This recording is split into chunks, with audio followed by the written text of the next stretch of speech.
Praise lord. ఈరోజు వాక్య ధ్యానాంశంగా మత్తయి సువార్త 5వ అధ్యాయము 9వ వచనం చదువుకుందాం.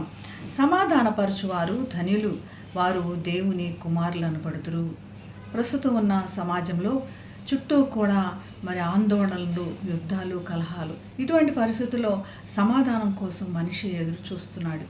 ఎందుకు అంటే దేవునికి మనకి మధ్య పెద్ద అగాధము, పాపము సృష్టించింది కాబట్టి సమాధానం కోసం ఎదురు చూస్తున్నాడు.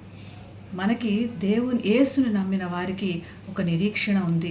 యేసుని కలిగిన వారికి అందరికీ సమాధానం ఉంది అని బైబిల్ వాక్యము మనకి ధైర్యపరుస్తుంది.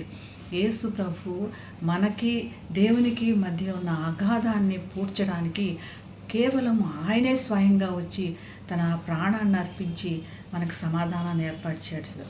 ఇటువంటి పరిస్థితుల్లో మనము ఈ సమాధాన సువార్త ప్రకటించిన వారికి అందరికి కూడా సమాధానము, వారు దేవుని కుమారులు అనబడతారు అన్నటువంటి బిరుదు మనకి ఇవ్వబడుతుంది. ఎవరైతే సంబంధాలు చెడిపోయి ఇబ్బందులు పడుతూ కలహాల్లో, వేదనలో ఉన్నారో వారికి చేయి అందించి అటువంటి పరిస్థితుల్లో సరిచేయడానికి సహాయపడిన వారందరికీ కూడా దేవుని కుమారులు అనబడతారని దేవుని వాక్యం తెలియపరచబడుతుంది.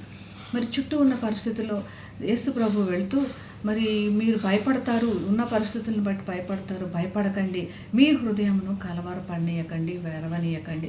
మీకు సమాధానం రాలేదని లేదా మీకున్న పరిస్థితులు మిమ్మల్ని భయపడుతున్నాయని మీరు కలవరపడకండి. నా శాంతినే మీకు ఇచ్చి వెళ్తున్నాను, నా సమాధానాన్ని మీకు ఇచ్చి వెళ్తున్నాను. ఈ సమాధానం మనతో ఉన్నది కాబట్టి దేవుని వైపు చూచి, యేసు వైపు చూచి కలవరపడకుండా సమాధానం కోసం ఎదురు చూద్దాం. ఇటువంటి గొప్ప భాగ్యము, ఇటువంటి గొప్ప అష్యూరెన్స్ ఇచ్చిన యేసు ప్రభుని స్తుతించి కనపరిచి ఇటువంటి ఆదరణ మనందరం పొందుకుందాం గాక. ప్రార్థన చేసుకుందాం. మహాగణుడైన యేసయ్య, నిన్ను ఆరాధిస్తున్నాం తండ్రి. ప్రస్తుతం సమాధానం లేక నీకు మొరపెడుతుండగా ఒక గొప్ప వాక్యం ద్వారా మమ్మల్ని ఆదరించినందుకు, మమ్మల్ని దర్శించినందుకు కృతజ్ఞతలు ప్రభా. నీ సమాధానంతో నింపి నీ కుమారులు మేము అని గుర్తు చేసినందుకు కృతజ్ఞతలు తెలుస్తూ యేసు నామమున ప్రార్థిస్తున్నాం తండ్రి. Amen. Have a blessed day. God bless you.